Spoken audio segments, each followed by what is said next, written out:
இந்த டயர் போல் இருக்குன்னு சொல்கிறாங்க பார்த்தீங்களா, அதெல்லாம் வந்து பார்த்திங்கன்னா இன்சுலின் ரெசிஸ்டன்ஸ். அவங்க தெரிஞ்சுக்கணும், நமக்கு சர்க்கரை நோய் கண்டிப்பாக வரப்போகுது, இல்லை சர்க்கரை நோய் வந்து கூட இருக்கலாம். ஸோ இது ஆண்களுக்குரியது. தைராய்டு ஹார்மோன் டிஸ்டர்ப் ஆச்சுன்னா, இப்போ நம்ம இந்த ரீப்ரொடக்டிவ்க்குரிய ஹார்மோன் இருக்குது பார்த்தீங்களா, ஈஸ்ட்ரோஜன், ப்ரொஜெஸ்ட்ரான், இதெல்லாம் வந்து டிஸ்டர்ப் ஆகும். ப்ரொலாக்டின்கிற ஹார்மோன் இன்னைக்கு நிறைய பெண்களுக்கு குழந்தை பிறப்பு தாமதமாகிறதுக்குரிய காரணம் என்னன்னா, நம்ம தூங்கக்கூடிய தூக்கம் திருப்தியான தூக்கமாக இருக்கணும். 4 மணி நேரம் தூங்கினாலும் சவுண்ட் ஸ்லீப்பாக இருக்கணும். ஸோ சவுண்ட் ஸ்லீப்புங்கிறத நம்ம கண்டுபிடிக்க முடியும் அப்படின்னா, படுக்கக்கூடிய அறையில் வெளிச்சம் இருக்கக்கூடாது. வெளிச்சம் இருந்தாலே நம்ம இந்த ஹார்மோனல் செக்ரீஷன் சொன்னோம் பார்த்தீங்கன்னா, மெலட்டோனின், அது செக்ரீட் ஆகாது. லைட் வெளிச்சம் இருந்தாலே இது பகல், நம்ம தூங்கக்கூடாது அப்படிங்கிற ஒரு விஷயத்தணும். ஸோ இதில் 2 ஹார்மோன் இருக்கும். இந்த தைராய்டில் T4 ஹார்மோன் இருக்குது, T3 இருக்கும். நம்ம பிளட் டெஸ்ட் பண்ணுறப்பே பார்த்துருப்போம். T3 இல்லை FT3, FT4, கடைசியில் தான் TSH. இந்த TSH மட்டும் தான் பார்ப்போம். ஆக்சுவலாக TSHங்கிறது தைராக்சின் ஹார்மோனில்.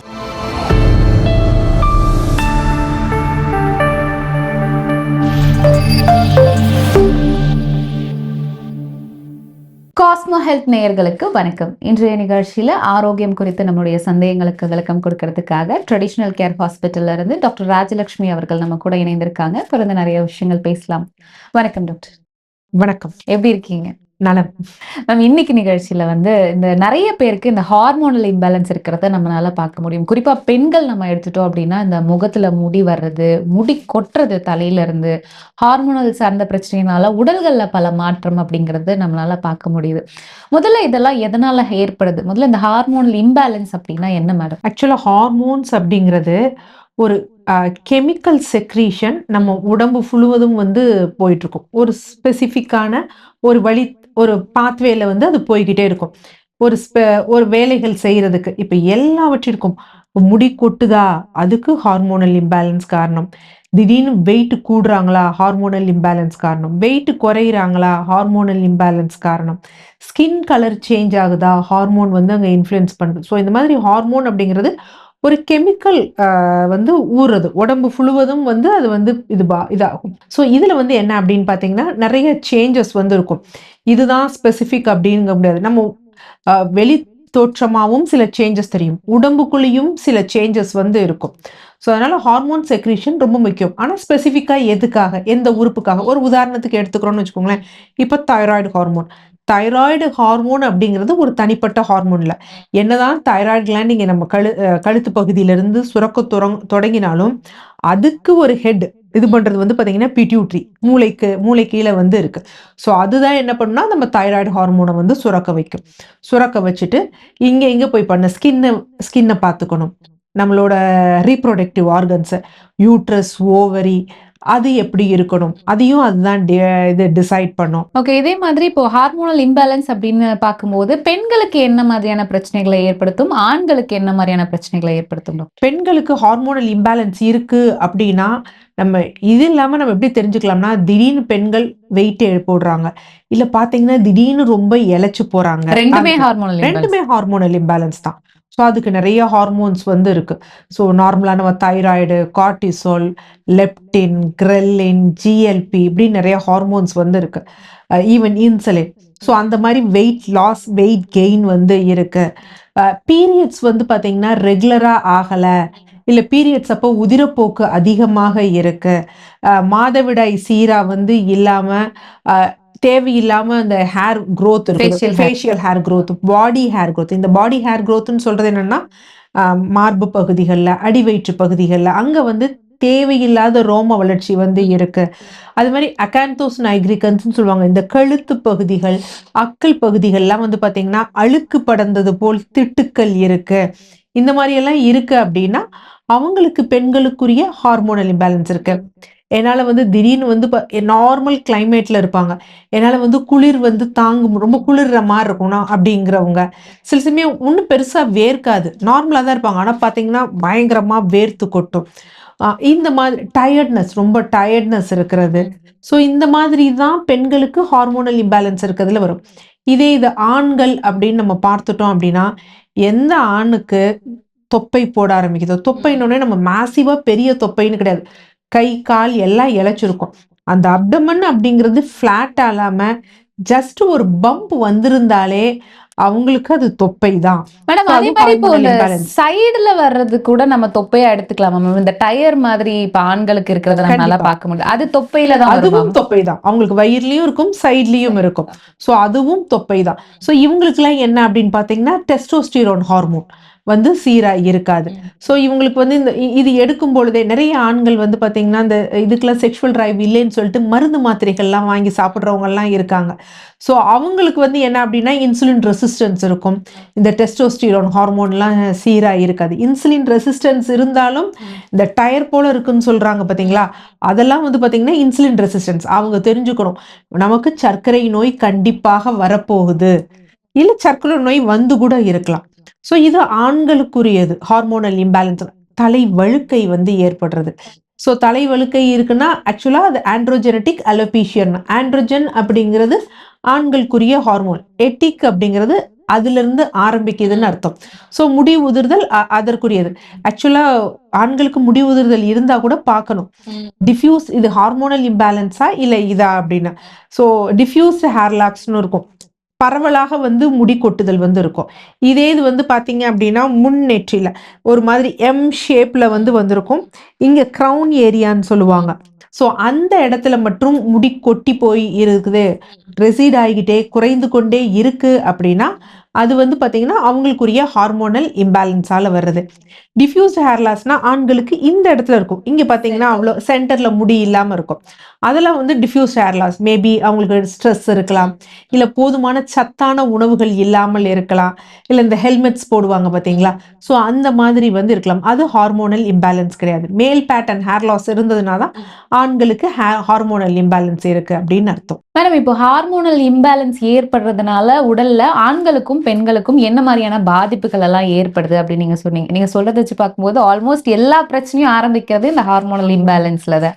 இந்த ஹார்மோனே எப்படி மேடம் இம்பேலன்ஸ் ஆகுது? இந்த ஹார்மோன் இம்பேலன்ஸ் ஆகக்கூடிய மெயின் ரீசன் என்ன அப்படின்னு பார்த்தீங்கன்னா ஸ்ட்ரெஸ். ஆக்சுவலாக நம்ம உடம்புல சர்க்காடியல் ரிதம் அப்படின்னு ஒன்று நம்ம இருக்கு, இரவு பகல் இதுக்கேற்றால தான் நம்ம வந்து இதாகும்.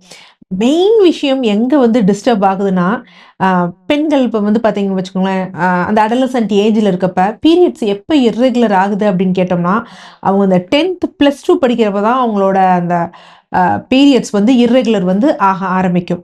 என்ன காரணம்னா இரவு அதிக நேரம் படிக்கிறது, காலையில் லேட்டாக எழுந்திரிக்கிறது. அதுதான் வந்து ஃபர்ஸ்ட் பிள்ளையார் சொல்லி போடுறது. என்ன காரணம் அப்படின்னா இந்த கார்டிசோல் அப்படிங்கிற ஹார்மோன், யூஸ்வலாக ஸ்ட்ரெஸ் ஹார்மோன் அப்படின்னு கூட வந்து சொல்லுவாங்க. இந்த ஹார்மோன் என்ன பண்ணும் அப்படின்னா அப்படியே இதாகும், லோவாயிட்டு காலையில் அந்த 8 மணிக்கு தான் பீக் லெவலுக்கு போகும். 3:30 to 3:30லேருந்து 8 o'clock பீக் லெவல் போகும். அடுத்து 8 o'clockலேருந்து அப்படியே கீழே குறைஞ்சிரும். சாயந்தரத்துக்கு மேலாம் குறைஞ்சு போயிடும். இப்போ யோசிச்சு பாருங்க, இன்னைக்கு நிறைய பேர் இந்த நைட் ஷிஃப்ட் போறவங்க எல்லாரும் என்ன பண்ணா இந்த 3:30 to 8, ஸோ இந்த கார்டிசோல் நல்லா இருக்கும் போது நம்ம நல்லா அப்படியே உடம்பு சுறுசுறுப்பா இருக்கும். இந்த கார்டிசோல் எதோட இன்னொன்று ரிலேட்டட் அப்படின்னா நம்ம பிளட் சுகர் லெவலுக்கும் ரிலேட்டட். ஸோ அப்போதான் அந்த நேரத்துலலாம் நமக்கு பசிக்காது. காரணம் அதுதான், ஏன்னா நம்ம நல்லா வந்து சுறுசுறுப்பா இயங்கக்கூடிய நேரம். அதனால தான் நம்மளுடைய முன்னோர்களும் அந்த பிரம்ம முகூர்த்தம் அந்த நேரத்தில் எது பண்ணாலும் வெற்றிகரமா இருக்கணும். ஸோ என்னன்னா அப்போ அதை வந்து அந்த பீக்கை போய் அந்த 8 o'clock நம்ம படுத்துருது, அதுக்கப்புறம் குறைய ஆரம்பிச்சிருது. நம்மில் பல பேர் இந்த நைட் ஷிஃப்ட் போகிறவங்க நிறைய பேர் பார்த்தீங்கன்னா அந்த 8க்கு மேலே தான் எந்திரிக்கிறது, மதியம் போகிறது. ஸோ இந்த மாதிரி இருந்து அந்த நைட் நம்ம தூங்கக்கூடிய நேரம் இருக்குது பார்த்தீங்களா, அப்போல்லாம் லிவர் இது வந்து குறைஞ்சிரும். ஸோ நைட் வந்து பார்த்தீங்க அப்படின்னா மெலட்டோனின் ஜாஸ்தியாக இருக்கணும். அடுத்து செரட்டோனின், அந்த மெலட்டோனின் வந்து தூங்குவதற்குரிய ஹார்மோன், இதுவும் அதோட ரிலேட்டட். ஸோ இது எல்லாம் சேர்றப்ப அந்த நைட் நம்ம முழிச்சிருக்கப்ப அந்த ஹார்மோன் வந்து டிஸ்டர்ப் ஆக ஆரம்பிக்கும். அது டிஸ்டர்ப் ஆனால் கார்டிசோல் பகலில் இதாகும். இந்த கார்டிசோல் ஹார்மோனை பொறுத்து தான் மற்ற இந்த கார்டிசோல் நம்ம குடல் பகுதியில் பார்த்தீங்கன்னா LP2 அப்படிங்கக்கூடிய ஹார்மோன்ஸ்லாம் இருக்கும். ஸோ இது எல்லாமே வந்து சேர்ந்து நம்ம செரிமானம் எல்லாவற்றிற்கும் வரும். அப்போ இன்டைஜஷன் ஏற்படும். ஸோ இன்டைஜஷன் ஏற்படும், மலச்சிக்கல் ஏற்படும், தூக்கமின்மை ஏற்படும். ஒரு மனிதன் ஆரோக்கியமாக இருக்கிறான்னா காலையில் மலச்சிக்கல் இல்லாமல் எந்திரிக்கணும், இரவும் வந்து மனச்சிக்கல் இல்லாமல் படுக்கணும். ஸோ இது எல்லாம் இதாகிறப்ப எல்லாம் டிஸ்டர்ப் ஆகும். அப்ப அத தொடர்ந்து தைராய்டு ஹார்மோன் டிஸ்டர்ப் ஆச்சுன்னா, இப்ப நம்ம இந்த ரீப்ரொடக்டிவ்க்குரிய ஹார்மோன் இருக்கு பார்த்தீங்களா? ஈஸ்ட்ரோஜன், ப்ரொஜெஸ்ட்ரான் இதெல்லாம் வந்து டிஸ்டர்ப் ஆகும். புரோலாக்டின்ங்கிற ஹார்மோன் இன்னைக்கு நெறைய பெண்களுக்கு குழந்தை பிறப்பு தாமதம் ஆகுறதுக்கு உரிய காரணம் என்னன்னா, இனிஷியல் லெவல்ல ஹைப்பர் புரோலாக்டினிமியா அப்படிங்கிற ஒரு கண்டிஷன் சொல்லுவாங்க. இதுக்கெல்லாம் வந்து பார்த்தீங்கன்னா, மெடிசின் எல்லாத்துக்கும் நம்ம ஹார்மோனல் ரீப்ளேஸ்மென்ட் தெரப்பின்னு போட்டோம்னா, இந்த எல்லாமே அது செயற்கையாக உருவாக்கப்பட்டது. அப்ப அந்த ஹார்மோன் உள்ள வரப்ப நம்ம உடம்பு ஒரு கன்ஃப்யூஷன் ஆகும். லிவர் வந்து என்ன செய்யும்? அதிக மெனக்கெடும். இத வந்து பார்த்தீங்கன்னா, நம்ம வந்து பியூரிஃபை பண்ணி கரெக்ட்டா பண்றப்ப. அப்ப கல்லீரல் வந்து பாதிப்படைய ஆரம்பிக்கும். ஹைப்பர் புரோலாக்டினிமியா இருந்ததுன்னா, அந்த பெண்கள் கருத்தரிப்பதுல ரொம்ப கஷ்டம். அதாவது அது இர்ரிவர்சிபிள் கிடையாது. பட் இத அப்படியே விட்டோம்னா ப்ராப்ளம் ஆகும். ஓகே. இப்ப நீங்க சொல்லக்கூடிய காம்ப்ளிகேஷன்ஸ் எல்லாம் இருக்கு பார்த்துட்டு இருக்கக்கூடிய நேயர்களுக்கு அப்படின்னா, இந்த ஹார்மோனல இம்பேலன்ஸ் பண்றத வந்து சரி பண்ணணும் அப்படின்னா, நம்முடைய லைஃப் ஸ்டைல் மற்றும் உணவியல் முறைகள்ல என்ன மாரியான மாற்றங்கள் கொண்டு வரணும் டாக்டர்? ஃபர்ஸ்ட் லைஃப் ஸ்டைல்ல ரொம்ப முக்கியம் என்ன அப்படின்னா, நல்லா தூங்கணும் இரவு. ஆனா இன்னைக்கு நெறைய பேருக்கு இந்த தூக்கமின்மை பிரச்சனை ரொம்ப கஷ்டமா இருக்கு டாக்டர். கஷ்டமா இருக்கு. பட் நம்ம பேலன்ஸ் பண்ண முடியாது. நம்ம வந்து நம்ம எல்லாரும் என்ன நினைக்கிறோம்னா, ஒரு 6 1/2 ஹவர்ஸ் தூங்கணும், 8 ஹவர்ஸ் தூங்கணும். அதுதான் கரெக்ட் ம், அப்படின்னு நினைக்கிறோம். ம், அப்படி கிடையாது. ம். நம்ம தூங்கக்கூடிய தூக்கம் திருப்தியான தூக்கமா இருக்கணும். 4 மணி நேரம் தூங்குனாலும் சவுண்ட் ஸ்லீப்பா இருக்கணும். சவுண்ட் ஸ்லீப்ங்கிறத நம்ம கண்டுபிடிக்க முடியும் அப்படின்னா, யார் காலையில எந்திரிக்கிறப்ப ஃப்ரெஷ்ஷா எந்திரிக்கிறாங்களோ, அவங்களுக்கு தான் சவுண்ட் ஸ்லீப் இருக்குன்னு இந்த அர்த்தம். டயர்ட்னஸ் எல்லாம் எதுவும் இல்லாம. இல்லாம காலையில அப்படியே அலாரம் வச்சு அத ஆஃப் பண்ணி எல்லாம் படுக்கக்கூடாது. அப்படியே உடனே டக்குன்னு எந்திரிக்கணும். அந்த மாரி இருந்தாங்கன்னா, அது ஒரு நார்மலான ஸ்லீப். தூங்கி எந்திரிக்கிறேன், எனக்கு தலை வலிக்குது, இன்னும் கொஞ்சம் நேரம் தூங்கலாம் போல இருக்கு அப்படின்னா, அது நார்மல் ஸ்லீப் வந்து கிடையாது. அது ரொம்ப முக்கியம் அந்த தூக்கம். அது மாரி காலையில எந்திரிச்ச உடனே மோஷன் போகணும். ரொம்ப முக்கியம். இது 2ம் ப்ராப்பரா இருந்ததுன்னா, நமக்கு டைஜஷன் சரியா இருக்கணும். டைஜஷன் எப்படி அப்நார்மலா இருக்கு அப்படின்னா, நான் சாப்பிட்டேன், எனக்கு எதிர்கலிக்கிற மாரி இருக்கு. சாப்பிட்ட பிறகு மேல் வயிறு உப்புசம் ஆகுற மாதிரி இருக்கு. அப்படியெல்லாம் இருக்குன்னு சொன்னாங்க அப்படின்னா, அதுவும் ஒரு பிரச்சனை. அதையும் சீர் செய்யணும். மலச்சிக்கலும், இரவு நல்லா தூங்கணும்னாலே இது இதாயிடும். லைஃப் ஸ்டைல்ல அது ரொம்ப முக்கியம். சரி டாக்டர். இதுலயே வந்து நெறைய பேருக்கு சொல்றது என்ன அப்படின்னு பார்த்தீங்கன்னா, நாங்க எவ்ளோ சீக்கிரம் வந்து தூங்க முயற்சி பண்ணாலும், போய் படுத்தாலும் தூக்கமே வரமாட்டேங்குது அப்படின்ற கண்டிஷன் அளவுக்கு வந்துட்டாங்க அப்படின்னா, இன்னைக்கு யங்ஸ்டர்ஸ் கிட்டயே இந்த பிரச்சனைய நம்மனால பார்க்க முடியுது. இதுக்கு என்ன சொல்யூஷன் டாக்டர்? ஃபர்ஸ்ட்டுக்கு இது சொல்யூஷன் கசகசா அரைச்சு குடிக்கிறதோ, இல்ல ஏதாவது மருந்துகள் சாப்பிடுறதோ, அது சொல்யூஷன் கிடையாது. ஃபர்ஸ்ட்டு அவங்க எண்ணம் வந்துருச்சுல்ல சீக்கிரம் தூங்கணும், ஓகே. ஃபர்ஸ்ட் முக்கியமானது என்ன அப்படின்னா, படுக்கக்கூடிய அறையில் வெளிச்சம் இருக்கக்கூடாது. வெளிச்சம் இருந்தாலே இந்த ஹார்மோனல் செக்ரீஷன் சொன்னோம் பார்த்தீங்களா? மெலட்டோனின் அது செக்ரீட் ஆகாது. லைட் வெளிச்சம் இருந்தாலே, இது பகல் நம்ம தூங்கக்கூடாது அப்படிங்கிற ஒரு விஷயத்த படுக்கக்கூடிய அறையில வந்து லைட்ஸ ஃபுல்லா ஆஃப் பண்ணிறணும். அது ரொம்ப முக்கியமான சீதோஷ்ண நிலை ரொம்ப முக்கியம். அதாவது ரொம்ப வந்து அனலா இருக்கக்கூடாது. அது மாரி சில்லுன்னு ஏசியும் இருக்கக்கூடாது. நார்மலா ஒரு ப்ரீஸ் அடிச்சா எப்படி இருக்குமோ, அந்த மாரி ஒரு சூழ்நிலை இருக்கணும். இது 2மே கண்டிப்பா முக்கியமா ஃபாலோ பண்ண வேண்டிய விஷயம். இது பண்ணிட்டு ஆரம்பத்துல கொஞ்சம் கஷ்டமா தான் இருக்கும். அது மாரி பகல்ல தூங்கக்கூடாது. குறிப்பா லேடீஸ். பகல்ல வந்து நல்லா தூங்கிருவாங்க. நைட்டு தூக்கம் வரலேங்குவாங்க. காலையில லேட்டா எந்திரிக்கிறதும் கூடாது. இது ஃபர்ஸ்ட் நம்ம நைட்டு தூங்கணும்னா, காலையில் வந்து சீக்கிரம் வந்து எழுந்திரிக்கணும். அதாவது தூக்கம் வரலைனாலும், தூக்கம் வந்ததுனாலும் அந்த 4:30லேருந்து 6க்கு பெட்ட விட்டு எந்திரிச்சிரணும். பகல் தூக்கம் வந்து இருக்கக்கூடாது. இத ஃபர்ஸ்ட்டு ஃபாலோ பண்ணணும். அடுத்து நெறைய வந்து பாயிண்ட்ஸ் வந்து இருக்கு. நார்மலாவே வந்து அப்படின்னு பார்த்தீங்கன்னா, இங்க ஒரு போன் இருக்கும். ரவுண்டா வந்து இருக்கும். இந்த போன வந்து நம்ம தொட்டு பார்த்தோம்னா தெரியும். ரவுண்டா இருக்கும். இந்த போனும் என்ன பண்ணணும் அப்படின்னா, இது கண்டிப்பா அதாவது இது தூக்கம் மட்டும் கிடையாது. நல்ல ஒரு நம்ம ஸ்ட்ரெஸ்ஸ குறைச்சு, அந்த ஒரு டீப் ஸ்லீப்ப வந்து கொண்டு வரும். இதையும் என்ன அப்படின்னு பார்த்தீங்கன்னா, இப்படி இதையும் இப்படி ஒட்டி வைக்கணும். ஒட்டி வைக்கும் பொழுது இப்படியெல்லாம் வைக்கக்கூடாது. அந்த போன்ஸ் மட்டும் தான் வந்து டச் ஆகணும். டச் பண்ணிட்டு, ஒண்ண ஸ்டாண்டர்டா வச்சுட்டு, ஒண்ண மட்டும் என்ன பண்ணணும்னா, அழுத்தி இப்படி ரொட்டேட் பண்ணணும். கண்ண மூடி படுத்துட்டு, இந்த மாரி மட்டும் ரொட்டேட் பண்ணணும். மனதுக்குள்ள வந்து ஒரு 150, 200 வரைக்கும் கவுண்ட் பண்ணும். மோஸ்ட் ப்ராபப்லி ஃபர்ஸ்ட் டே கொஞ்சம் கஷ்டமா இருக்குமே தவிர, போக போக நல்லா தூக்கம் வந்துரும். சில பேருக்கு பண்ணி உடனே வந்து தூக்கம் வந்துரும். இது தூக்கம் வருவதற்கு மட்டும் கிடையாது. சில பேர் சொல்லுவாங்க, "நான் தூங்குறேன், உடனே தூங்கிர்றேன். ஆனா இடையில நான் விழிச்சுக்கிறேன்." அப்படிங்கிறதெல்லாம் சொல்லுவாங்க. அந்த மாரிலாம் இருக்காது. நல்ல ஒரு ஸ்டெடி ஸ்லீப்பா, டீப் ஸ்லீப்பா இருக்கும். காலையில எந்திரிக்கும் பொழுது, அவங்களுக்கு வந்து நல்ல ஒரு ஒரு தெளிந்து எழுந்திருக்கிற மாதிரி இருக்கும். இன்னொன்று இந்த பாயிண்ட்ஸ்ல என்ன டிஃப்ரென்ஸை வந்து மக்கள் வந்து ஃபீல் பண்ணுவாங்க அப்படின்னா, அவங்களுக்கு இந்த பகல் நேரத்துல ஒரு ஸ்ட்ரெஸ், ஞாபக மறதி எல்லாம் இருக்கும் பார்த்தீங்களா? அதெல்லாம் இருக்காது. போக போக வந்து குறைய ஆரம்பிச்சிடும். ஸோ இது சயின்டிஃபிக்கா இதுக்கு வந்து எந்த இதுவும் இல்ல அப்படின்னாலும், பட் நெறைய ட்ரையல்ஸ் இந்த பாயிண்ட்ஸ வச்சு பண்ணி வந்தப்ப, நல்ல வந்து ரிசல்ட் குடுத்துருக்கு. நம்மளுடைய ட்ரீட்மெண்ட்லயும் தூக்கம் இல்லாதவர்களுக்கு நான் பொதுவா எப்பவுமே வந்து கசகசா இந்த மாரிலாம் நான் சொல்ல மாட்டேன். ஓகே. இது நைட் பெட்ல படுத்துட்டே கூட பண்ணலாம். பெட்ல படுத்துட்டு தான் பண்ணணும். லைட்ஸ ஆஃப் பண்ணிரணும். ஓகே. இந்த லைஃப் ஸ்டைல் சேஞ்சஸ் என்னெல்லாம் பண்ணணும் இந்த ஹார்மோனல் இம்பேலன்ஸ்க்கு அப்படின்றத பத்தி நம்ம பேசிட்டு இருக்கோம். ஸோ நீங்க சொன்ன மாதிரி வந்து தூக்கமின்மையை வந்து சரிப்படுத்தணும். 2வது வந்து டைஜஷன் நல்லா இருக்கணும் அப்படின்னு சொன்னீங்க. வேற என்ன வாழ்வியல் மாற்றம் நமக்கு தேவை? இத ஃபாலோ பண்ணாலே போதும். உணவுல கொஞ்சம் நம்ம அக்கறை காமிக்கணும். ஸோ உணவ பொறுத்த வரைக்கும் பசித்து புசி. நம்ம அவை மூதாட்டி சொன்ன மாரி பசித்து புசின்னு, பசி எடுத்தா தான் சாப்பிடணுமே தவிர, பசிக்காம சாப்பிடக்கூடாது. என்ன டாக்டர் நீங்க இப்படி சொல்றீங்க? எனக்கு 3 வேளையும் கரெக்ட்டா நெறைய பேர் சொல்றது தான். அலாரம் வச்ச மாரி பசிக்குதுன்னு. நம்மளே ஒரு செட்டுக்கு வந்து அப்படி போயிட்டோம். ஃபர்ஸ்ட்டு ஒரு பசி எடுக்குதுன்னா, நல்லா ஒரு டம்ளர் தண்ணீர் குடிங்க. தண்ணீர் குடிச்ச பிறகு, ஓகே நான் ஃபுல்ஃபில்டா இருக்கேன் அப்படின்னா ஓகே. அப்படி இல்ல, எனக்கு அதையும் மீறி பசிக்குது அப்படின்னா நம்ம சாப்பிடலாம். அந்த இத வந்து ஃபர்ஸ்ட்டு ரொம்ப முக்கியமா வந்து அது ஏன்னா சொன்னோங்கிறதுக்காக எல்லாமே சாப்பிடக்கூடாது. அந்த பசிய எடுத்து வந்து சாப்பிடணும். ரொம்ப முக்கியம். இந்த ஹார்மோனல் செக்ரீஷன விட அதுல ரொம்ப முக்கியம் இந்த கன்வர்ஷன். இப்ப தைராய்டு ஹார்மோன்ஸே இருக்குன்னு வச்சுக்கோங்களேன். தைராய்டே வந்து பார்த்தீங்கன்னா, இந்த பிட்யூட்டரி இது பண்ணி இங்க ஹார்மோன் வருது. ஸோ இதுல 2 ஹார்மோன் இருக்கும் இந்த தைராய்டுல. T4 ஹார்மோன் இருக்கு, T3 இருக்கும். நம்ம பிளட் டெஸ்ட் பண்றப்பயே பார்த்திருப்போம். T3 இல்ல FT3, FT4 கடைசில தான் TSH. இந்த TSH மட்டும் தான் வைப்போம். ஆக்சுவலா TSHங்கிறது தைராக்சின் ஹார்மோன்ல. இத அட்ஜஸ்ட்மென்ட் பண்ணக்கூடிய ஹார்மோன். நெறைய பேருக்கு இந்த T3, T4 நார்மலா இருக்கும். ஏன்னா அது நார்மலாக மெனக்கெட தான் இந்த TSH வந்து அட்ஜஸ்ட் வந்து பண்ணுது. இந்த T4, T3 ஹார்மோன் இருக்கு பார்த்தீங்களா? இது வந்து ஒண்ணு வந்து டெட்ரா அயோடோ, ஒண்ணு ட்ரை அயோடோ. இப்ப இந்த T3 இருக்கு பார்த்தீங்களா? அதான் ஆக்டிவ் ஹார்மோன். நம்ம சுறுசுறுப்பா வேலை செய்யணும். நம்ம பீரியட்ஸ் ரெகுலரா வரணும். இது எல்லாத்துக்குமே ஆக்டிவான ஹார்மோன் T3 தான். இந்த T4 இருக்கு பார்த்தீங்களா? இந்த T4 ஒரு அயோடின குடுத்துட்டு தான் T3ய ஆக்டிவா கன்வெர்ட் ஆகும். அப்ப இந்த T4ங்கிறது இன்ஆக்டிவ் ஃபார்ம். செயல்பட முடியாத நிலை. இப்போ இந்த T4லேருந்து T3யா கன்வெர்ட் ஆகணும்னா, நம்ம கல்லீரல் நல்லா இருக்கணும். கிட்னி நல்லா இருக்கணும். இதெல்லாம் கன்வர்ஷன் ஆகக்கூடிய இந்த கன்வர்ஷன் ஆகுறதுக்கு என்சைம்ஸ்னு சில விஷயங்கள் சொல்லுவாங்க. அதுக்கு சில தாது சத்துக்கள் ரொம்ப முக்கியம். அதுல ரொம்ப முக்கியம் என்ன அப்படின்னு பார்த்தீங்கன்னா, ஜிங்க் சத்து. இந்த ஜிங்க் சத்து எதுல இருக்கு அப்படின்னு பார்த்தீங்கன்னா, அற்புதமா பார்த்தீங்கன்னா, இந்த பம்ப்கின் சீட்ஸ்ன்னு சொல்றோம் பார்த்தீங்களா? பூசணி விதை.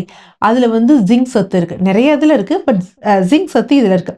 ஸோ அதனால தான் சீட் சைக்கிள் சொல்றப்பயும் சரி, இல்ல ஆண்களுக்கு ஒரு இது சொல்றப்பயும் நம்ம ஃபிளாக்ஸ் சீட், பம்ப்கின் சீட்ஸ வந்து சொல்றது. இந்த ஆண்கள், பெண்கள் 2 பேருமே எடுக்கலாம். ஸோ பெண்களா இருந்தா இப்ப suppose PCOS, fibroid, periods irregular ஆகுது அப்படின்னா, நம்ம சொல்லக்கூடிய அந்த சீட் சைக்கிள வந்து ஃபாலோ பண்ணலாம். ஆண்கள் அப்படின்னா ஃபிளாக்ஸ் சீட்ஸ், பம்ப்கின் சீட்ஸ் அந்த மாதிரி வந்து எடுக்கலாம்.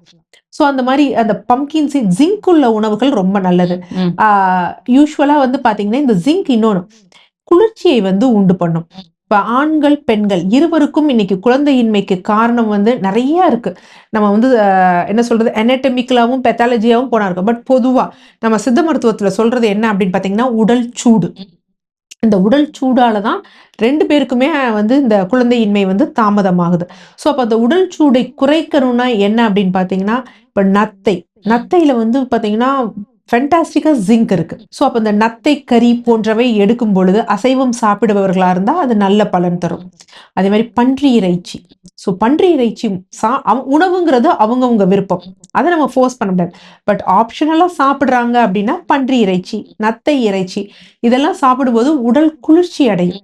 ஸோ இந்த நத்தைக்கறி சாப்பிடுற வழக்கம் இருக்கக்கூடிய இது இருக்கு பார்த்தீங்களா? கண்ட்ரீஸ்ல எல்லாம் பார்த்தீங்கன்னா, குழந்தை பிறப்புக்கு இந்த குழந்தையின்மைங்கிற பிரச்சனையே இருக்காது.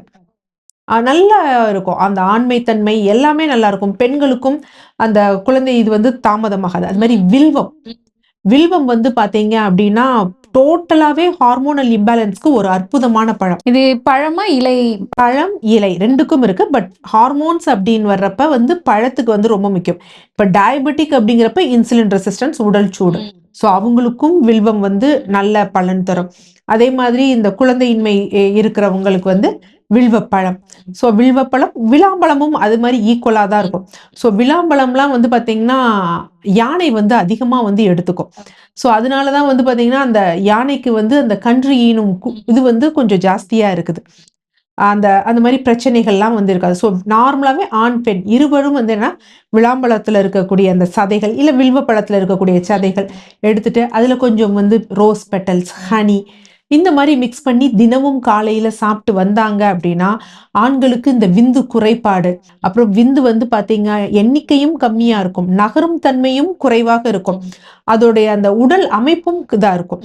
சில பேர் சொல்லுவாங்க, வால் இல்லைன்னு சொல்லுவாங்க. அந்த பியர்சிங் பாயிண்ட் அதாவது மூக்கு போன்ற நுனிப்பகுதி இருக்கும். இந்த மாதிரி குறைகள்லாம் இருக்கிறவங்களுக்கு வந்து வில்வப்பழமோ, விளாம்பழமோ இந்த மாரி ஒரு காம்பினேஷன்ல சாப்பிட்டாங்க அப்படின்னா, நல்ல பலன் தரும்.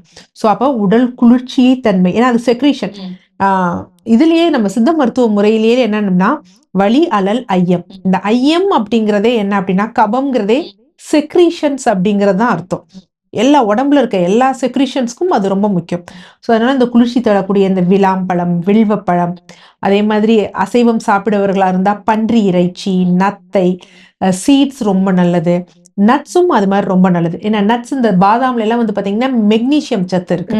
டாக்டர் இந்த மாதிரி இந்த சீட்ஸ் நீங்க சொல்லக்கூடிய பாதாம் மாதிரியான பொருட்கள் எல்லாம் எந்த நேரங்கள்ல எடுத்துக்கிறது நல்லது? இல்ல எந்த ஃபார்ம்ல நம்ம எடுத்துக்கிறது நல்லது டாக்டர்? இந்த மாதிரியானது ஏன்னா ஒவ்வொன்றும் எடுக்கக்கூடிய ஒரு வழிமுறைகள் இருக்கு.